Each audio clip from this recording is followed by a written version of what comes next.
the debt stays the same and the economy grows, so the debt as a share of the economy falls, right? And this is where I think immigration is so important, specifically high-skilled immigration, which is my area of research. If you have more innovators, more entrepreneurs, more investors who are creating new products, who are creating new businesses, you are going to grow the economy faster. You're going to have more net taxpayers, and you're going to be able to reduce the debt. On the other hand, if you have a stagnant or decreasing population, even if you balance the budget, Jonah, you get more debt per person every year. Because if you have $100,000 in debt and 10 people, it's $10,000 per person. If next year is 9 people, it's $11,000 per person. If next year is 8 people, it's like $13,000 per person. So that's why the demographic collapse is going to be a disaster for government finances. Okay, so then you talked about, importing high-skilled immigration, how important that is. But where do you draw the line between kind of what we've seen the last 4 years, which was had a major impact in the last election, just kind of like an open border policy? Where do you see kind of a happy medium or kind of immigration reform? How would you go about that? Well, entrepreneurs, or I shouldn't say that, high-end investors and innovators and computer scientists and physicians aren't flooding the southern border. Right, so, but that has put a bad name on immigration in general. Would you, for example, would you make it easier to get work visas or green cards for, say, someone who graduated from a top-end university in the United States? Yes. Okay, sure. Yes, so I think that one needs to be done. So I have this report out about the fiscal impact of immigrants. So depending on their age and their education, that's what really matters. And young immigrants have a much more positive fiscal impact than old immigrants, in part because they're going to be working more years, right? And they're farther away from retirement. And so you need younger immigrants. By the way, for a demographic reason, if you bring in, say, 10,000 50-year-olds, they're not going to have kids after 50, very unlikely. But if you bring in 10,000 20-year-olds, then they also will have kids. So that increases the population even further, which is exactly what you want, right? Of people born here, by the way, who are raised in the U.S., fully assimilated. And so my idea is one that we call at the Manhattan Institute selectionism, meaning the United States should select the right number and also the right kind of immigrants to come to the United States legally.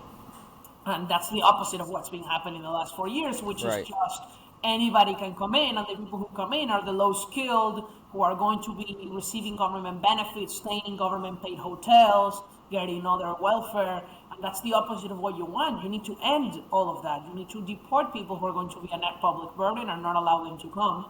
And then you need to allow a lot more investors. For example, the US has an investor's visa, the EB-5, and it's limited in numbers to 9,900 people a year, less than 10,000. You need to invest over $1 million and create at least 10 jobs. Why would you limit the number to 10,000? Why not have 15,000, which is, by the way, the real demand for these visas?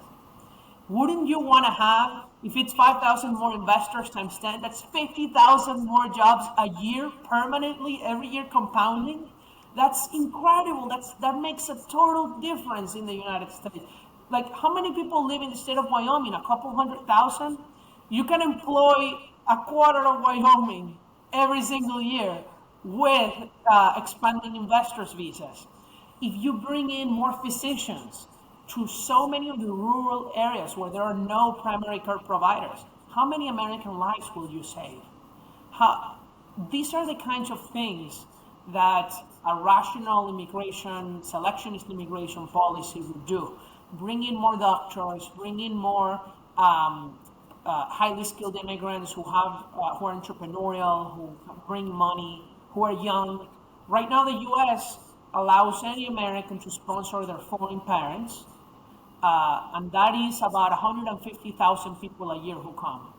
All of them are at least in their mid-50s. Most of them are in their 60s. They're going to work for 10 years, and then they're going to collect Social Security and Medicare.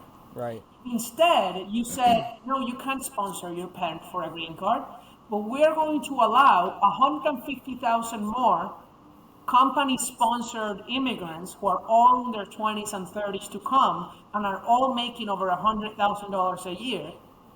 That's going to make a huge difference for the federal budget, for society too, because these people are going to have children, they assimilate better because they all speak English, right? Right. Unlike the family immigrants, they earn more money, they're not criminals. So all of these things would improve. Right. I love that. I've never heard of some of those ideas, but I love the idea of that. But what do you say to like people on the left or the compassionate Democrats that say, well, you know, an immigrant's an immigrant. They're just trying to get over here and create a better life for themselves. Why should one person get special treatment? How do you respond to something like that? I mean, obviously, I don't think immigrants are bad. I'm an immigrant too, and I think that nobody, even the people crossing illegally, I mean, except the violent criminals, right? And the thugs, those people, but that's a minority. Most of the illegal immigrants just want a better life. Yeah. The question is at what cost and who's going to pay for that, right? The reality is that legal or illegal, if you're coming to the U.S. and you don't have a highly paid job, you are going likely to be a net recipient of government benefits. Yeah. So should American taxpayers have to bear the burden of lifting from poverty anybody around the world who wishes to show up at the southern border? I think that's the question that the left needs to answer. Should the United States then just let everybody come to the US? What is the limiting principle? And this is without even getting to the political consequences of letting in too many people, right? Right. Which I do think that there's an upper limit. I don't think that the US is there on its legal system because the US is the largest market democracy.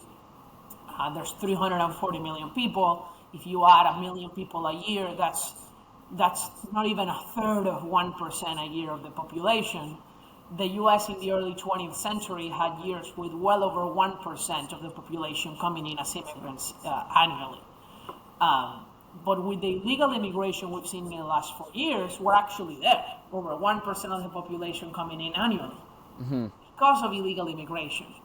That's not really okay. I mean, we have a system where if you are born in India and you're a Nobel Prize winner, you cannot obtain a green card. But if you show up at the southern border, you can come here, get a free hotel room, they let you in, get a work permit, and live your life. That's not okay. Right. I agree completely.